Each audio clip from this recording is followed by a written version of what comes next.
There was a boy who managed to convince some members of his small Filipino village that he was their only savior.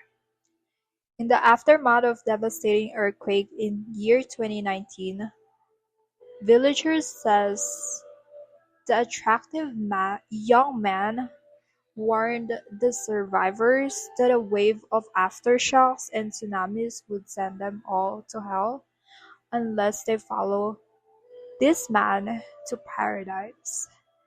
His name is J. Renz Kilario, age 17 years old.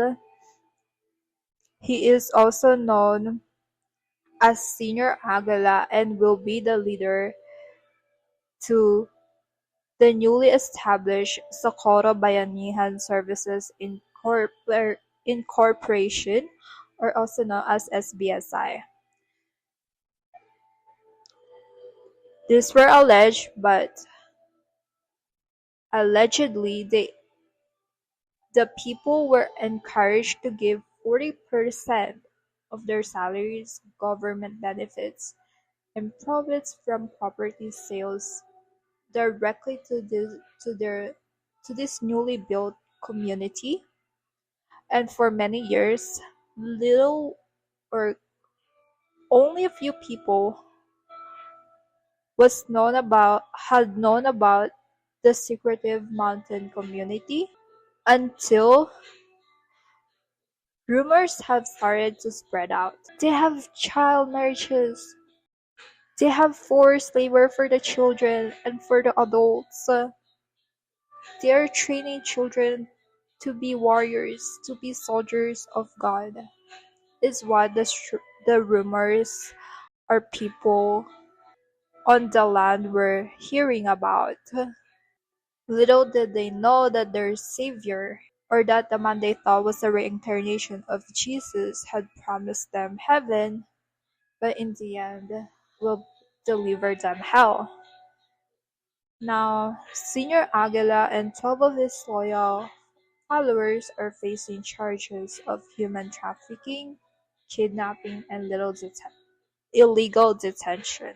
The details or the rumors have started to pop out in around September when testimonies from villagers gathered by human rights lawyers who had made their way to the Philippines Senate.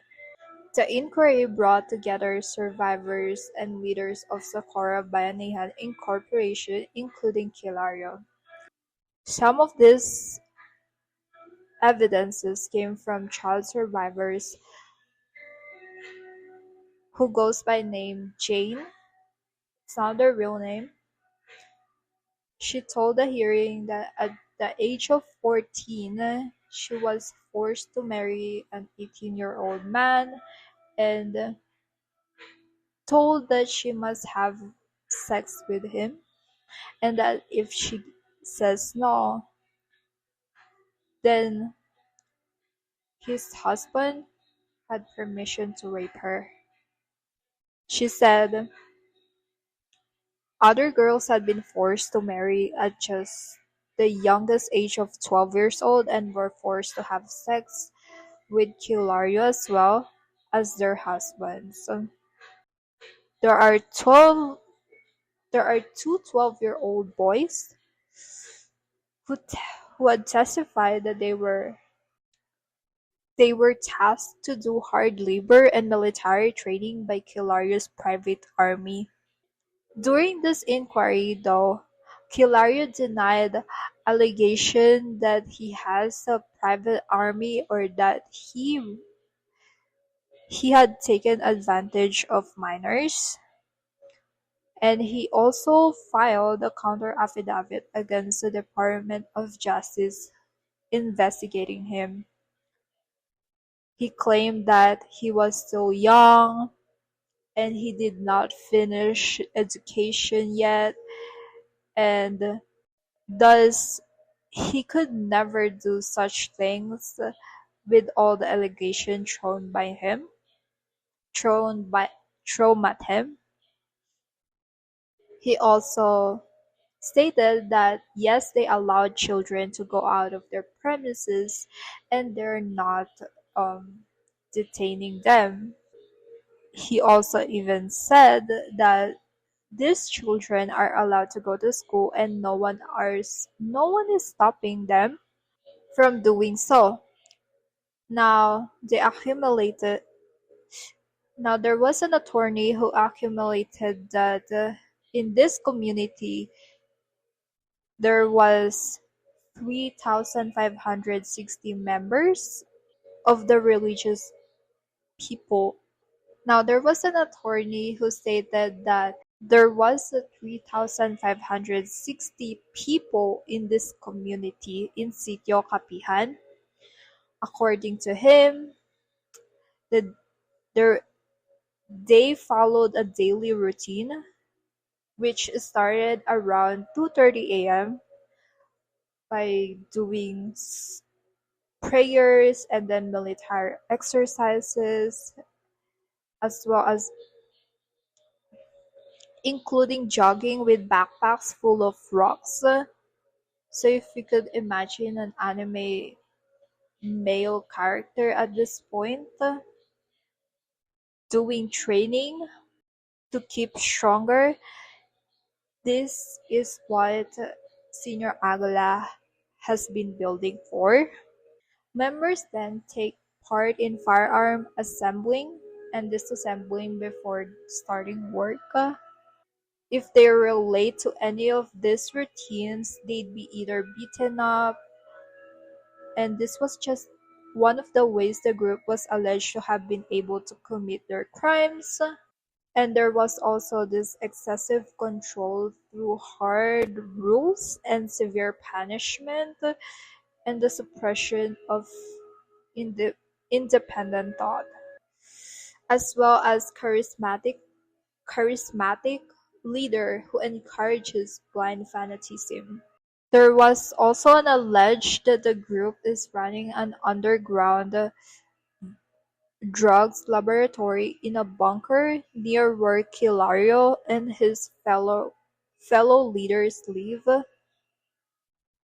However, Kilario has also denied these claims. Four of the group leaders, including Kilario, were cited in contempt for allegedly lying during the hearing.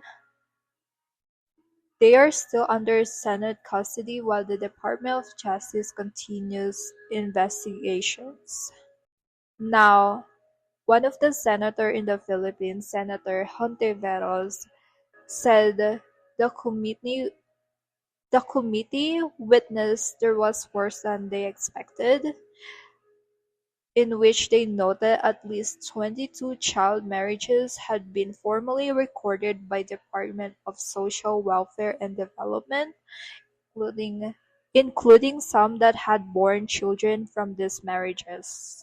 Now, moving on to this group, there are at least 1 5 minors among the 3 5 members in the Socorro community and has urged the government of the Philippines to act about this.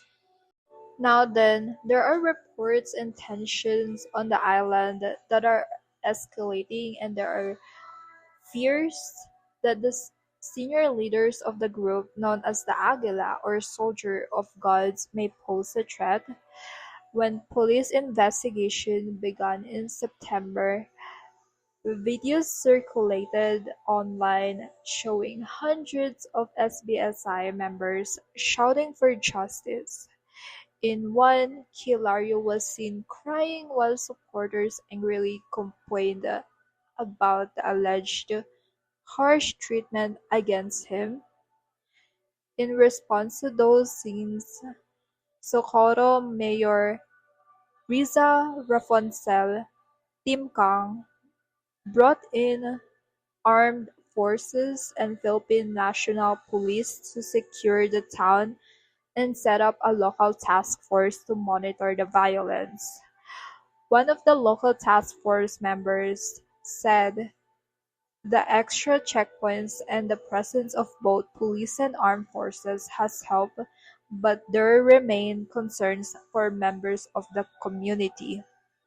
Had it not been for these forces, there was really a threat and an imminent danger for violence escalation, he said.